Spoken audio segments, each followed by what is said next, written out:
homeboy. Homeboy.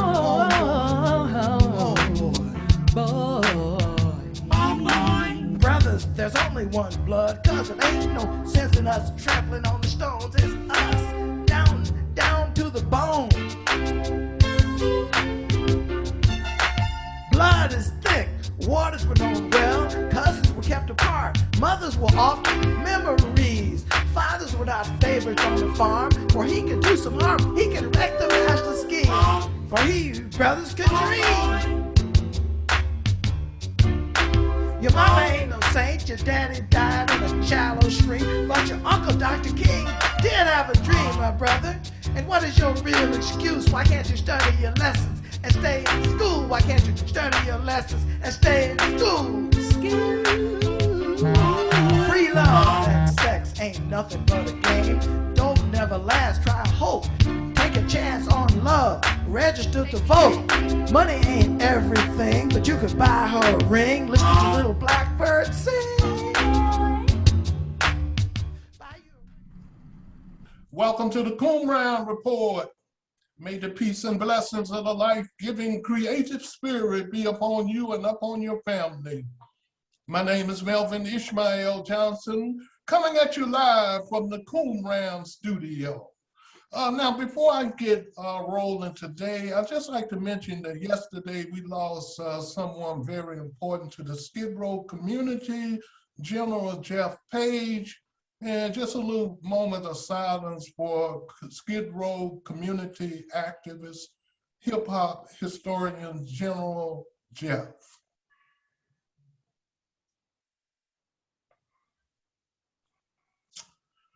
Okay, now this week on the Qumran Report, an in-depth interview with rapper Von T. And Channing Von Taylor, better known by the stage name Von T, is an American rapper, DJ, singer, and songwriter. In January of 2019, after premiering the music video for his song Turn Off the Lights, he became a viral internet meme, accumulating over 1 million views on World Star Hip Hop due to his many different styles. Wearing his custom helmet and Army discrimination and military background. Von T is an active captain in the United States Army. In 2019, his single entitled Enough, featuring Icon, became his most successful single to date and still rapidly spreading across the internet. Von T, welcome to the Qumran Report. Hey, I appreciate you having me here tonight, man. It's a blessing to be here, Melvin. It's a blessing to be on your report. Hopefully y'all are safe out there. I'm located out here in Georgia, you know what I'm saying? That's where I'm at right now, and I just appreciate y'all having me on here tonight. Appreciate it. So glad to have you on and get a chance to meet you in person across the internet. Look, can you tell us a little about your life before the military? I've always been, my family is a military family, have a military background. My father served over 20 years in the military. I have a sister that's in the military, many of uncles that are in the military. And for me, you know, I kind of didn't join the military until I was well into being an adult. So by virtue, you know, I had to find something that I like to do in the meantime. My life before I had joined, because I joined the reserves first when I enlisted. I was an enlisted soldier. I was always kind of stepping in and out of the scene as far as entertainment goes. Dipped my hand in doing DJing work for a while, made a couple of beats, played extras in movies, did a little urban wear modeling, talent shows and whatnot, and just really just trying to just get my name really established, just trying to get comfortable with being out there in that lifestyle and just knowing the ins and outs of it. But then when I joined the military, I didn't know for sure if I wanted to be an active duty soldier right out the gate joining. But I do know I wanted to join because of 9/11. I wanted to give back at least at a minimum 4 years of my life to the country that I felt like at the time cared about my well-being. and me benefiting from the protections of just being able to make it as a Black man in America. So I just wanted to give those 4 years back, whether that was reserve or active duty. But I did pick reserve because I wanted to still kind of on the side of my own time, kind of pursue the entertainment realm at the same time, wanting to give back a little bit to the country. So that's kind of like the gist of where I kind of started at with all of this. Mm-hmm.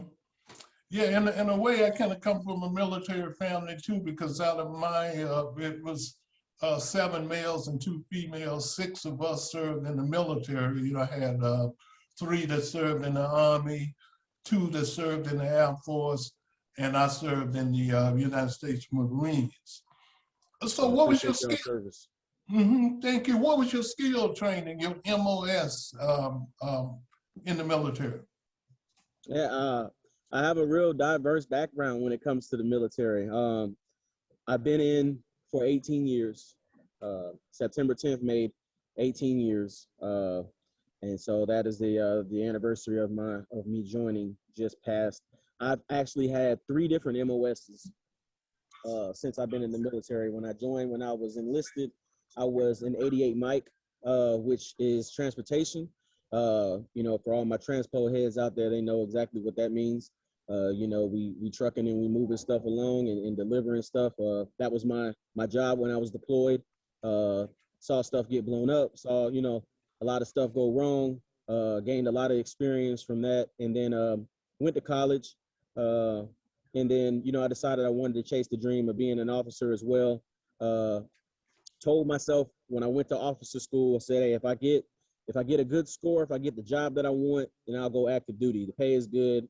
Entertainment's kind of slow right now, but I kind of put it on the back burner, but didn't forget about it. So when I actually went to college and I graduated and commissioned, I transitioned over from an 88 Mike and I moved over to a 74 Alpha, which is a chemical officer. So I was a chemical officer then as a lieutenant. Did my time as a lieutenant chemical officer, and then eventually when I got promoted to captain, I transitioned over from 74 Alpha to 35 Delta, which is an all-source intelligence officer, which is currently where I'm at right now. Wonderful, wonderful. Let's talk a little about hip hop, rapping. First of all, how would you define hip hop? Well, for one, I would define hip hop as like the core. It is like the core of music. It's where essentially like everything for me really started off at. I feel like, in my own personal opinion, hip hop is where music starts. Most of these genres that are out are a derivative of some sort of hip hop, and we see it now. We see it in the commercial. I mean, it's the leading sound of where we're at right now. This year moving forward, and I don't see it falling off anytime soon. Every commercial that plays on TV has our music in it. It's cherished and celebrated amongst everybody, all the cultures. It brings in the most money, brings in the most audience. It has the most energy. For me, it's just, I think there's a little bit of hip hop in everybody, just honestly, in my opinion. Well, is there a difference between hip hop and rap? Can you talk about that, or is it just the same name for different things? Yeah, no, there's a big difference between hip hop and rap, and actually, rap is different from trap. Trap is different from rap. Rap is different from hip hop. Hip hop, I feel like, is the father. It would be one of the fathers of these other genres that has popped off. And hip hop is where a lot of the legends has really paved the way for a lot of rappers to really get into the game and really try to get their name known out there. Hip hop is very lyrical. Hip hop is very battle worthy. Hip hop is very respected. It takes a lot to be considered a hip hop artist. A lot of people can be considered rappers. It takes a lot more effort to be considered a hip hop artist. So I think there's a clear difference in that. Hip hop is definitely more lyrical. It's more deep. Hip hop sends a message for the most part. Rapping doesn't necessarily have to send a message. Rapping, you can rap and you can rhyme A, B, C, D together, but to be a hip hop lyricist, like, you got to come with a message. Mm-hmm. Now, how did you first get off into hip hop? I would say like for me, like I got involved really in hip hop was probably I say like in high school. You know, I used to sit around with some of the kids who used to just kind of sit around, and we used to do like the beatbox on the tabletop. You know, when we wasn't doing much in school, you know, maybe it was a slow day or something like that, and we would all used to sit around and just really get involved in hip hop and just really just start freestyling. So it really just started with the freestyling and really just, you know, learning how to do the words and put the words together and learning what you want to say, and you just keep moving from there. You know, a lot of those kids, there's some of those kids that I used to roll with back in high school were a little bit of knuckleheads, you know what I'm saying? But that's what we used to do. We used to just sit around and just really just practice it. And that's where it started off. Started off really in high school. Mm-hmm. But now, who are some of the rappers that influenced you and influenced your style? I think for hip hop and rappers, like I feel like I kind of pull from all the genres. I feel like I pull from a lot of the new artists that are kind of like leading that spearhead on hip hop and rap right now. But I also look up to some of the older rappers. You know, I look up to some of the dynasties that are out there. You know, like like Death Row. You know, I look up to Maybach Music. I look up, you know what I'm saying, Puff Daddy. You know what I'm saying, and a lot of those people who really just Jay-Z, the people who really just from the hip hop core, really people who just started it from the ground up and kind of built their empire around it, kind of just paved that road for a lot of the younger artists that are a lot of the newer names and the attractions that are out there getting to it right now, like Lil Baby, Tyga, you know what I'm saying, Chris Brown, Drake, like a lot of these other artists that are really out there doing their thing and really like leading the spearhead image of and the sound of what hip hop is. But it all started with the older people that I look up to, but I still look up to the younger generation and people in my era as well. Mm-hmm. Okay.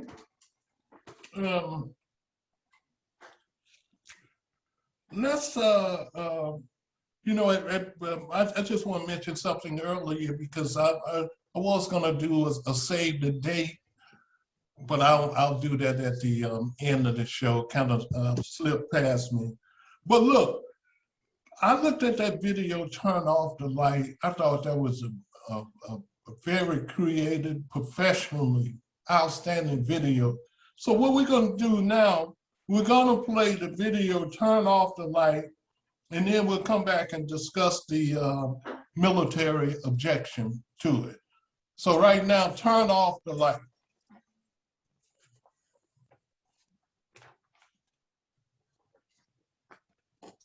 Zines.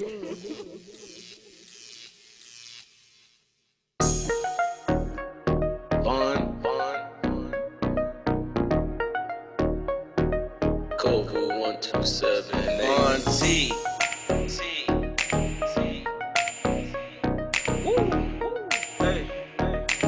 Send me out of music. I've been up since dawn, see the night before I had ran on. That chick, I woke up in bed, she said I fucked up her head, so I dropped her at the salon.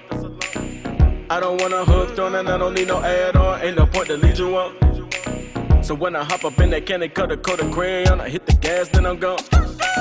You see, I've been with my niggas, some killers, some niggas been riding with fingers on the pistol, the trigger, drug dealer. So we deliver with certainty, watch our orders real carefully, pack me moving in harmony, Michael Jackson Thriller. All of us standing like pillars, you moving just like the river, you looking realer, familiar, the walking caterpillar. That's just a typical day, and at night, with the eye, we shine bright, so.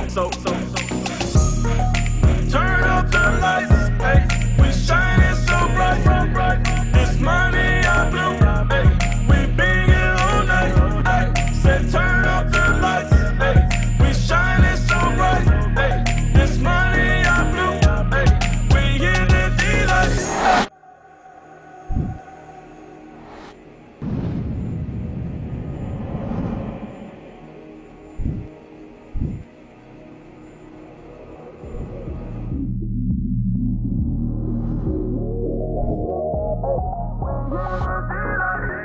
I swear to God, every day like this. Send me out and music be the gang and that be my clique. So tell me, Who you really rolling with? I will tell you about all of my jewelry, they played in the fit. My diamonds, they not counterfeit, but don't you run up, try to snatch a zapper, stopping all the chatter, zapper, alligator, snapper, hit a nigga, turn him in the castle, make you see the faster when I hit you with the tracker. Lie down, I'm like a master, you be quick, but I be faster. You look pissed, go check your bladder while I sit and hold it. I'm running straighter while you stagger, your little stats I come and shatter. You dog and ain't no capper, you gave up, you folded. I got the moves unlike my Jagger, hear you cheating and you chatter. What you saying, it don't matter, how like satellite. Baby, just come, this how you walk. Baby, but just like a star. Overseas, like the Navy world star. Just turn up the lights, ay. You're shining so bright, this money I blew, yeah. We'll be out all day, ay. Said turn up the lights, yeah. We shining so bright, ay. This money I blew, ay. We here with the lights, ay. Turn up the lights, ay. We shining so bright, this money I blew, ay. We be here all day, ay. Said turn up the lights, ay. We shining so bright, ay. This money I blew, ay. We here with the lights, ay.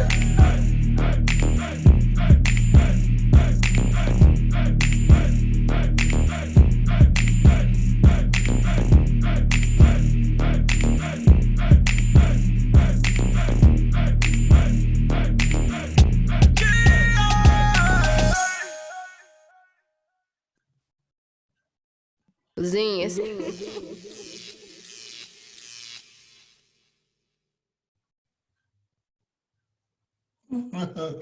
Great video, great video. Let's talk about that video for a moment. How did it come about, you know, some of the people that helped you put it together? And what is your procedure for putting your video? You write a script first or what? So like for the songs that I have currently that are out, like I'm real word cautious on what I do right now, just because when I came out as a music artist, I did want my name to stand out for itself. I didn't want it to be tied to anything that had to do with the government. So I didn't talk about anything political, didn't put no soldiers in the video, didn't shoot it nowhere near post, don't pass out business cards or try to get my name known on post. I wanted my name as an artist to stand out for itself. For the music video, for the song itself, the song I wrote first, and that was really just, I just really wanted to just make a club song, something that people can just go to the club and just have fun, something that'll make people dance and just, you know, had a long work week. You want to forget about your work week. You want to have a good weekend, you know, go out with your friends and have fun in the club. When I put the treatment for the video together, I told my videographer I did not want to shoot it in a strip club.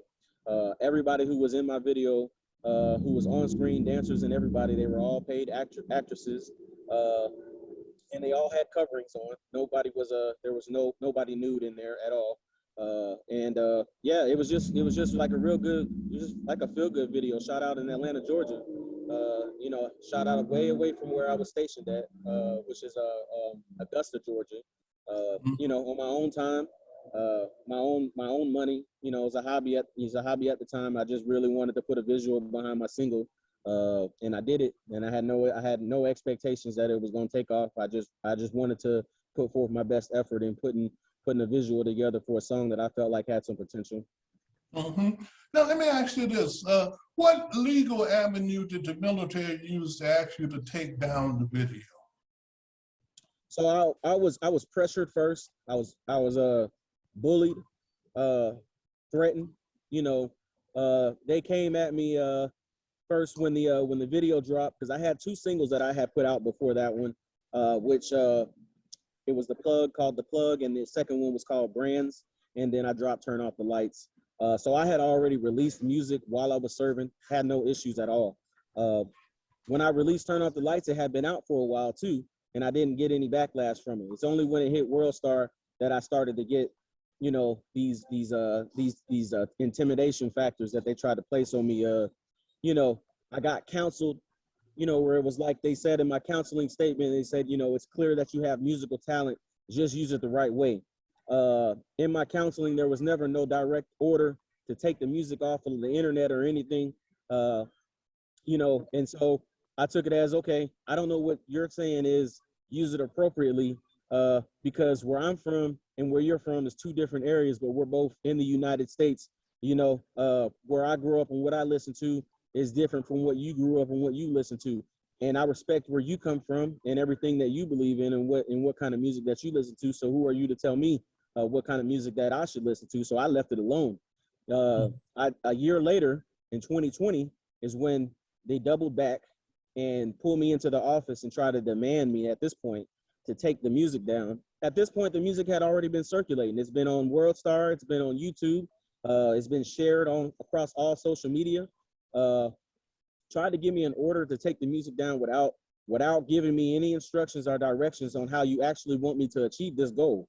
So, you know, you're asking me to do something I don't have the knowledge to do. And even if I did have the knowledge to do it, what you're asking me to do is not legal. It's not ethical what you're asking me to do anyway. So I went through, you know, the attempts to remove it off of my social media, at least, because, you know, at a minimum, I would remove my clips off of social media. Wasn't good enough. They decided to go ahead and move forward with what is called an Article 15. So with people who are not familiar with an Article 15, the difference between an Article 15 and a court martial is Article 15 is in-house. Article 15 is handled within the military. Still legal ramifications. You can still get charged. You still can lose money, but that's where it stops. As opposed to court martial is like going to court in the civilian side, where if I'm found guilty, they could actually seek and press legal charges against me that can stick on my record, my criminal record. And I didn't want that, so I opted towards an Article 15 because I wanted to plead my case and about how I felt like what was going on here was racist and it was discrimination and a violation of my First Amendment rights. But I wanted to give the military, I wanted to afford them the opportunity to show that I was trying to use all of the in-house systems that we have to rectify the problem before it got any bigger than what it was. And just like I probably knew it was going to happen, they sided with the individual who brought up the music video being in question in the first place. And so, yeah, they went ahead and moved with the charges. They charged me with 3 charges. Those charges were disobeying a direct order to remove my music video off of the internet, an order that was never given in the first place. Back when they gave me that order, they brought up the counseling as evidence for that. And in that counseling, which is also included in my packet, there was never any order on that counseling that said, remove your music off of the internet in 2019, when I got that counseling. When Article 15 dropped in 2020, that's when they brought up, said, hey, I told him to remove his music video. He disobeyed the order. So that's one charge. The second charge I got charged with was publicly appearing in a music video that brought discredit upon myself in the United States military. How? Don't know, but that's the second charge. The third charge was making money without proper approval, which they eventually threw that one out because it was a hobby and it wasn't making money. It was something that I spent my own hard-earned money on in my own time to pay the individuals that I wanted to be in my music video to represent my image of myself as an artist the best way that I knew how. So at your Article 15, did you have an attorney or you represent yourself, or how did that go down? Yeah, I had an attorney. It was a military court appointed attorney through Trial Defense Services, which we know in the military called TDS. The lawyer who presented my case was the same rank as me. So I kind of already knew where that was going to go, and she was a woman. So I already felt like automatically like they were going to look at her as inferior to them anyway, because first, she's the same rank as I am, and she's a woman, and we know how that goes in the United States as well. So, you know, she's pretty much in the same boat that I'm in, being I'm a captain and I'm Black. So it's like, okay, you know, we're kind of in the same boat here. But we put our best foot forward. We brought forward all of the evidence that we could possibly think of that we could include it in our packet to show them that there is nothing wrong that what I did. The decision still came back that I was charged with 2 of those charges where they attempted to take my money from me. They attempted to take pay out of my paycheck. And keep in mind, they even seek to do this during coronavirus. So, you know, throughout people losing their jobs and people becoming unemployed, family members struggling, they cared not for any of that. They still wanted to come after me and hit me the hardest that they possibly could. And I told my lawyer, I told her this to her face, which I knew it was going to break the client lawyer confidentiality. I already told her that if this Article 15 goes through and they approve it, I have every intention on taking this public. And that's exactly what I did, because what was going on with me, I felt like was wrong. And I felt like they were trying to keep it behind closed doors. And I want the world to be able to decide, on this. There's mixed opinions and mixed feelings on this situation. I know there's some people who are going to side with the military, and there's a lot more people who side with me. But at the end of the day, I still feel like it's a First Amendment issue, and this definitely needs to be addressed by the world. This needs to be addressed by the world. And if it's going to take me to do it, then I'm willing to I'm willing to follow my sword for it. Yes. And this is what a couple more things before. What is the stat? Did you appeal? I did. I did. I appealed it. I appealed the decision, and like almost immediately, I would say like within a week, the appeal was not. Was I feel like it wasn't even considered. It sustained, and they moved forward with the Article 15. Mm-hmm. Yep. Now, I saw in the military, I saw in the interview from the LA magazine where they denied you medical care. What is that about? Yeah, so while I was going through this whole situation with the military, I kind of knew you guys are moving towards kicking me out for this. I'm not going to be able to progress in my military career anyway with an Article 15 on my record. So that's kind of like a death by paperwork sentence on my career anyway. Not going to be able to advance with my peers. I won't be able to get promoted. And so I had a lot of medical issues. I still do, that I was trying to get fixed before I got out of the military. And what they were doing, they were actively stopping me from being able to seek surgeries and get my stuff fixed, because they were still bitter over everything that was going on. It took me going through patient advocacy, getting the hospital ombudsman involved. I had to go through TRICARE to get my doctor changed, because they kept changing it back to the unit doctor that was not allowing me to take care of myself. I had so many different surgeries that were needed, that doctors signed notes that were telling me, hey, this guy needs to get this stuff fixed. It's a hindrance on his lifestyle. It's a hindrance on how he operates. And ultimately, they would still deny it, because at the end of the day, they said it's a commander's decision to approve a soldier's surgery or not. And I knew that the only reason why they were stopping me from getting surgeries was, for one, we were in this battle. They knew what I was doing. And ultimately, they just didn't care. They just don't care about me as a man and me as a soldier.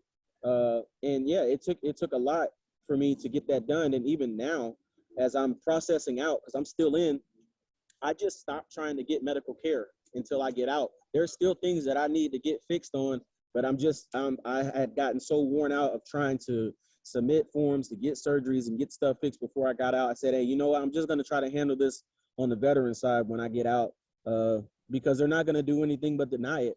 Right now, it doesn't seem like in that arena I'm getting much help in that field right now, as far as trying to get that stuff fixed.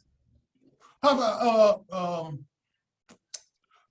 how long is left before the retirement in the military? Now, is it 20 years retirement? What is it to retire? 20. Yeah, it's 20. And you that close? Yep, that close. Wow. Close. Well, brother, man, no way in the world should you let them push you out this close to you. But let me ask you a couple more things. What have I know you're down there in the Georgia, the Atlanta area, the new senator that we got. Have you been able to touch base with anybody in his office to bring this to the forefront on what's happening? Yeah, I've reached out back when Kelly Loeffler was senator. I launched a congressional. I had her investigate these claims. They actually came down and they actually investigated the post. And then I didn't hear nothing about it. Then when Senator John Ossoff and Senator Raphael Warnock took office, I followed back up with Senator Raphael Warnock's office. I never got a chance to talk to the man. I tried to reach him. I tried to reach everything. I pushed for, a blue state. I used my media platform to try to get people out there to vote, tell them the places that they needed to go to. I reached out to them. His office launched another congressional And then the Army was just like, hey, you know what? Everything is fine. This guy's good. We're taking care of him. He's getting out. I went back to Congress and I was like, that's not right. That, they're lying to you. Everything is not good. I don't think that you guys are really looking at the severity of this situation. The response that I got back from Congress was, hey, we don't investigate claims. We just take the case and make you guys talk to each other. So I was like, okay. So congressional is really just toilet paper at this point, because you guys you're not going to step in as a Georgia constituent. If I'm your constituent, regardless of me being a soldier, I'm not only stationed in Georgia, but I grew up most of my life out here in Georgia. I'm through and through a Georgia constituent, Georgia driver's license. I mean, I am a Georgia driver's license. I am a citizen here, right here. Saying I'm a Georgian, but they didn't do anything about it. So now what we have decided to do with me and my legal team, we have drafted up a letter to try to get Congress involved at Capitol Hill, addressed a letter to President Joe Biden and his cabinet and the individuals who handle governmental affairs and issues that relate to that. And we also are targeting investigative news teams to take a better look at this, because before this situation got to this point, I did reach out to media teams locally. They took my story. I was interviewed on camera, but then it disappeared. They didn't do anything with it. I used to try to follow up. They didn't hit me back. I used to try to say, hey, are you guys going to air the story? But journalism is silenced in this town because that town is a military town. That's the town that brings in most of the money. And if the story doesn't look like it's going to promote it in a good light, they wash it under the rug. So I went higher than them. So right now, what we're working on like that, we got that letter sent off. We're going to check in with them in a couple of weeks. And then through the website called The Color of Change, we're going to start a petition. I have a Facebook group that's created that's got almost 10,000 followers in it with a whole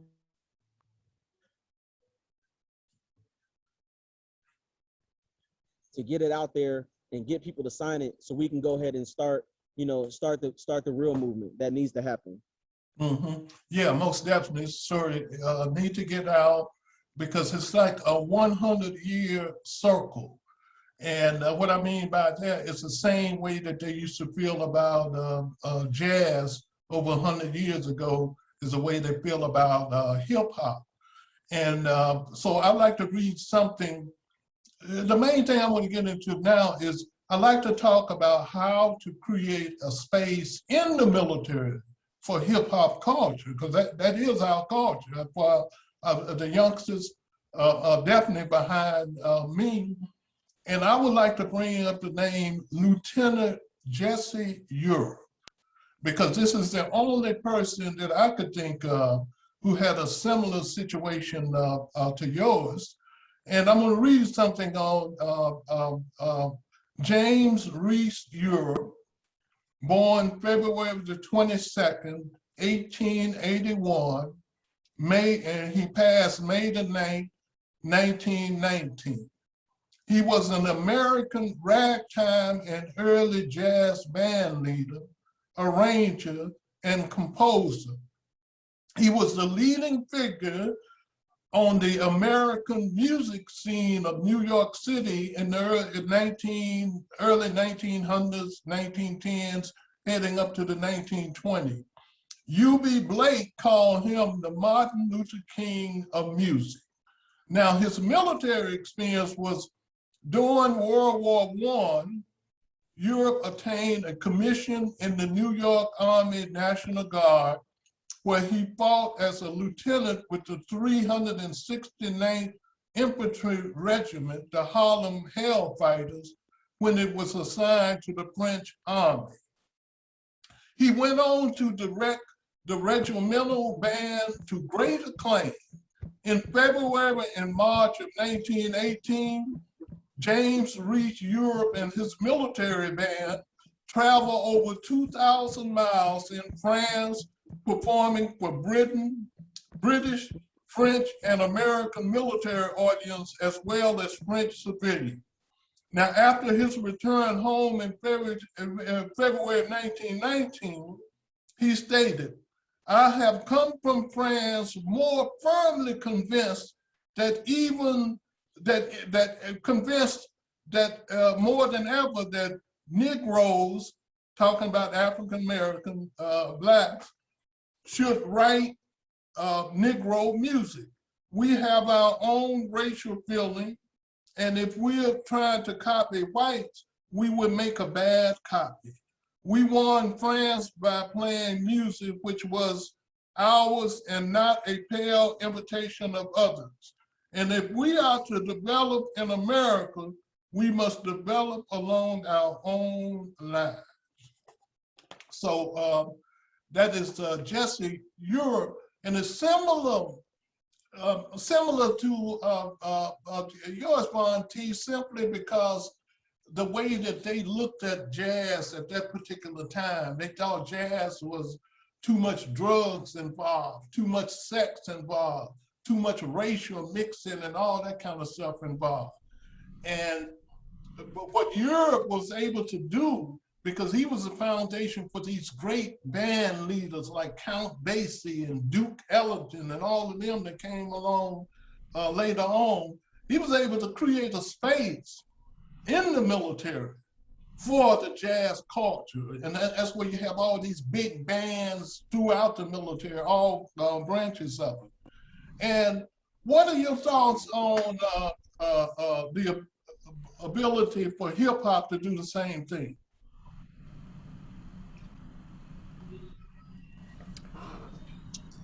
Give him just a second. I kind of lost. We're having a tech issue. He dropped out. He's trying to sign back on. Mm-hmm. But while he's trying to sign back on, you're absolutely right. Back in the day, minstrelsy was viewed as family-friendly good stuff. And jazz was terrible, horrible things. He's back. So I'll shut up. No, go ahead, Pam. Von T, you back? You good? Can you hear it? Oh. Yeah, I don't know what's going on. I guess I got kind of kicked out of the chat. Can you hear me? Yeah, we can hear you. Tech's gonna tech. It's not you. Can you move back a little bit so we see more of your face and not just your excellent? All right, Melvin, sir, director, sir, re-ask him that question about jazz and hip hop and whatever. Yeah.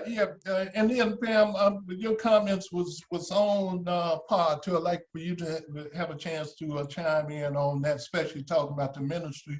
But I read the portion about Lieutenant Europe, and you and him have so much similarity. 100. This is a person. It's on your defense team. That you got in your orbit. They should always bring this brother up when it comes to the military, because he laid the foundation for that at the time when they felt the same way they feel about hip hop, the culture of hip hop, how they connect that to, they consider that to be the crazy, wild culture coming from African Americans in the inner city or whatever they feel about it. They got too much drugs and sex and all that kind of stuff. It was the same thing with jazz. They felt that jazz had too much drugs, too much sex, too much race mixing and all that kind of stuff. But Jesse, Lieutenant Europe, he's the one that started putting together these big bands. He started, and he was doing that in the military. And he traveled all over France, England, etc., like that. He created a space for jazz within the military that's still there right now. See? And then, so this is what I understand clearly the battle that you in, because I was reading some of your information and you saw this as an attack on our culture, which is right, hip hop, that's where it comes from and all that kind of stuff. See?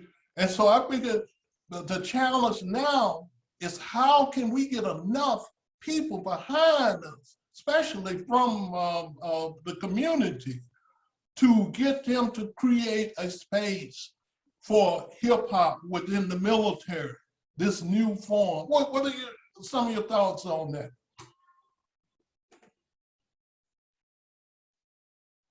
I think we might have frozen. Pam, you was making a few comments. I think he's having some tech issues with Wi-Fi where he is. Mm-hmm.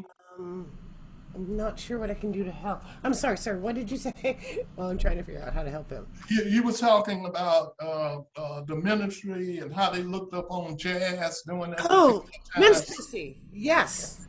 It's one of my black helicopter issues. So, minstrelsy back in the day was viewed as good, clean, family friendly fun.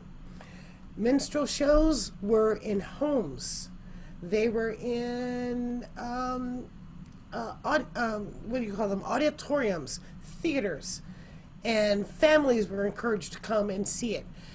Whereas jazz, the emerging forms that would eventually become jazz, were viewed upon, as you said, as degenerate, low down, terrible kind of forms of information. The thing is, though, and this is one of the many sad things about minstrelsy and blackface back in the day, it was viewed as, for white people, no matter the class, it really doesn't matter, lower or upper, it was viewed as a form of information. So Zora Neale Hurston told us, my people, that's how we are sometimes.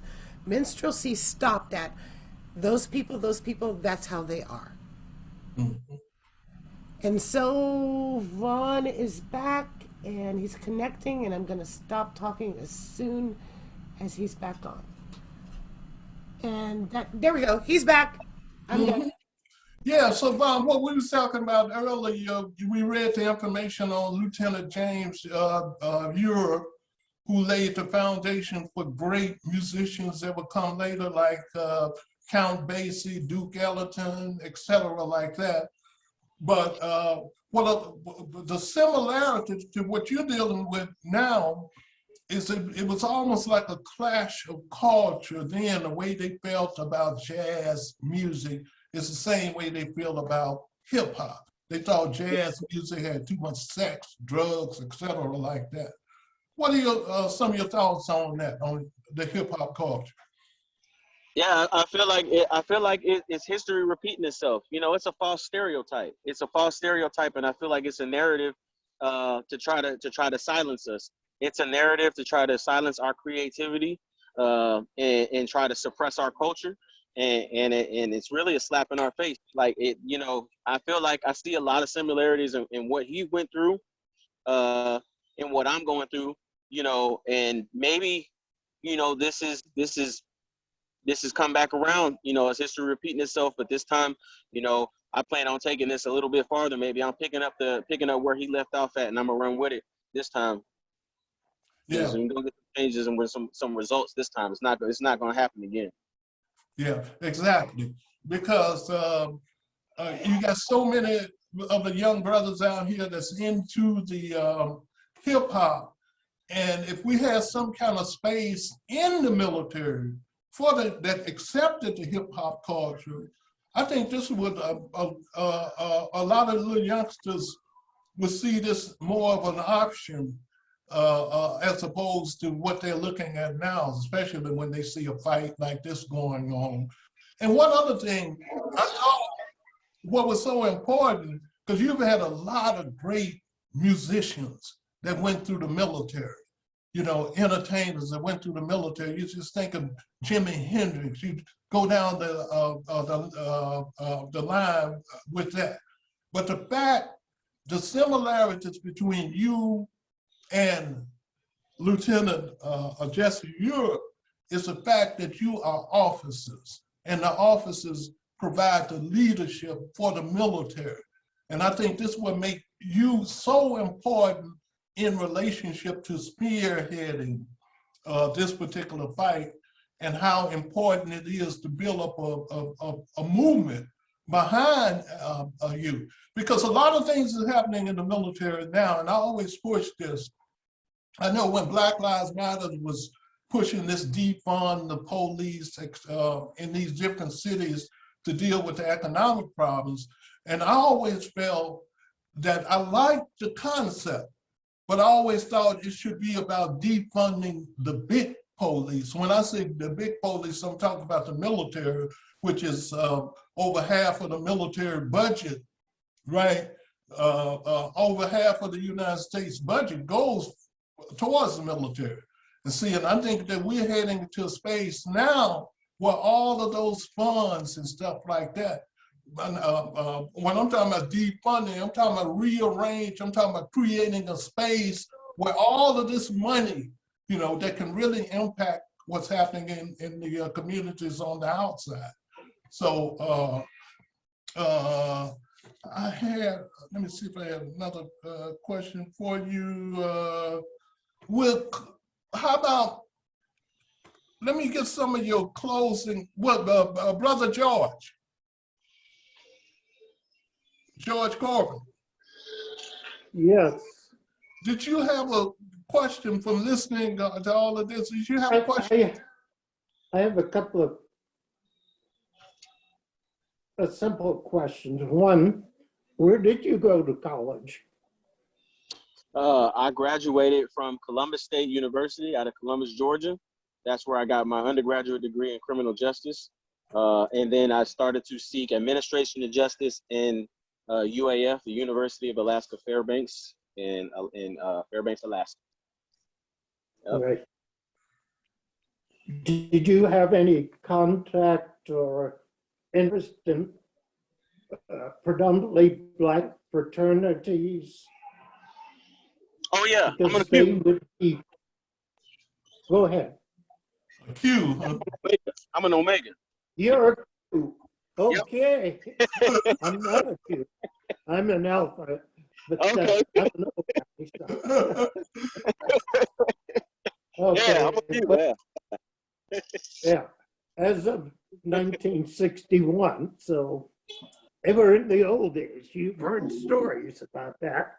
Yeah. Do you have any daughters or children?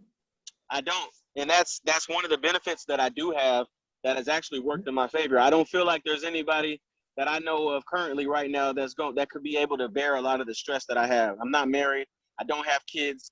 You know, maybe they picked the right person or the wrong one. I don't know. It depends on how you look at the situation, because I don't have anything but time on my hand to make sure that I get it right. And I got one shot of my life to get this right. Make sure that I paint this right for everybody, for the generations that's coming after me on this. Even though your military legal support team, you talked about your defense attorney being a female, externally, has the ACLU been involved, or are they aware of your issue? Because you've mentioned a couple of times about the First Amendment issue. Mm-hmm. I don't think they have yet. I mean, I have been trying to reach out to whatever organization I feel like will hear me and will be responsive. The problem that I feel like I run into with some of these letter organizations, you know, NAACP, BLM, Black Lives Matter, some of these other organizations that I reach out, I feel like their agenda is so big. I think sometimes like my voice is not heard just because I'm not either targeting the right people, or maybe I'm just not, maybe I just haven't kicked up enough dust yet. Maybe I'm just now starting to get that kind of buzz behind me. Last question. You talked about kicking up dust. Have you had any indication that your issue has been picked up in other countries outside of the United States? Yeah. Your music has, right? Yeah. So like a lot of the group members in the group that I have made, a lot of the comments that I am hearing, you know, that I see, no organization has, but there's been absolutely like comments from other people in other countries, you know, that say only in America. This doesn't happen in our country, you know. You know, we're in this country, we live here. Music is cherished because, you know, we all live in this country. This is our country's music.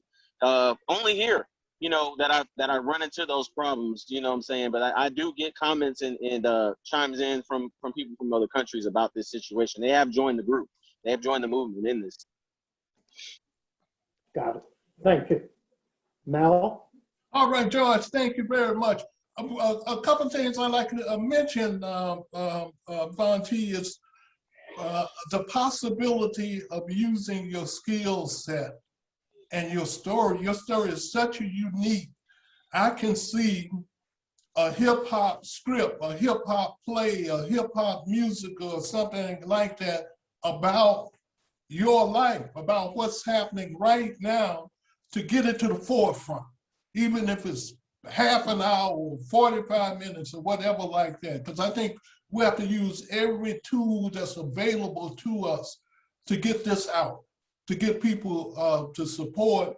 And so many people listen to hip hop and watching what you guys were able to do in these videos. It's very easy. Your story is so interesting. I mean, and George is a writer, playwright. I'm a playwright. We know many writers and et cetera like that. I think this is something that we're gonna have to start looking at also. And then I want to mention, before I give you the closing comments, and then at the end of the show, I didn't get a chance to put up the Save Your Dates flyer up. We're gonna put that up towards the end, but I want to mention that on Veterans Day, you will be one of the special guests on the show at Veterans Day, which is November the 11th. Looking forward to that, to have a good discussion on that also. Yeah, and there's another picture of Jesse Europe that we put up there. But let me give you give us some closing comments, and then I'll close out. I'll have Pam bring up the Save Your Date information. Closing comments on you, Von D. Just so glad to have you in the studio with us. Yeah, like if I had to say, anything, like I always close with, when I talk about this situation, it's unfortunate. It should have never happened in the first place. It's definitely changed my outlook on what I believe in this country, but it hasn't changed my resolve. It hasn't changed me as a man. I don't have any disdain for my brothers and sisters who serve. I still love them. I still respect the uniform and the soldier. I still have friends who are serving. I got nephews that are serving. But I would say, still keep fighting for what you want to do outside the military. Because what you have to realize, or what everybody has to realize, is that one day you're going to have to hang your boots up. One day you're going to have to figure out what it is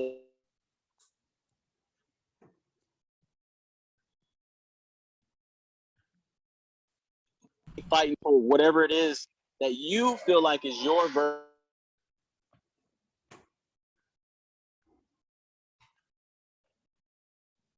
or is going to put your name or the military or your family in jeopardy.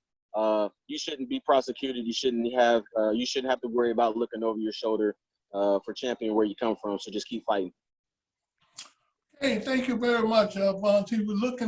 This is where we had a special program. We know that we need to get into this in depth.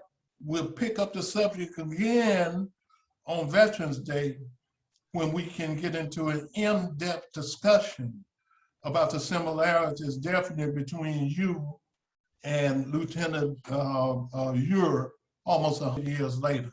But right now, I want to pull up the flyer, Save These Dates, live Zoom Veterans Day event, November the 11th, 2021 at 6:00 p.m. Pacific Standard Time. Soldier to Soldier, my play by Melvin Ishmael Johnson. Casualty of Time, which is a 20-minute film by a Marine Corps veteran, Jeremiah Jahi, a great, excellent piece. And as I mentioned, we have 4 special guests, Robert Rosebrock, Highland Bird, Tyrone Robinson, Von T, etc. will be our special guests on that day. And then coming up December the 17th, 2021 at 6 p.m., the Nasana Short Play Festival. We also will have special guests there. We will have, the theme would be celebrating Biddy Mason. We have 3 plays, 3 short 20-minute plays, celebrating Biddy Mason by Earlene Anthony, Second Helpmates by George Corman, and Justice or Just Us by Lorinda Hawkins Smith. So you can find more information, just like you can find the video for today on the website dramastage1@yahoo.com, at the website dramastage-qumran.org, and George Corbin website, playwrightgeorgecorbin.com. So we're looking forward to that. And I would like to extend a special thanks to Von T and George Corbin. You know, we are looking forward to the Veterans Day event coming up. And you can find a video of today's event within the next 24 hours on dramastage-qumran.org and George's website, playwrightgeorgecorbin.com. Thank you for tuning in to the Qumran Report, and from your host, Melvin Ishmael Johnson, may the peace and blessings of the life-giving creative spirit be upon you and upon your family.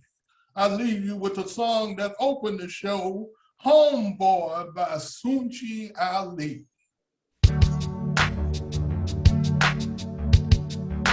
Homeboy. Homeboy.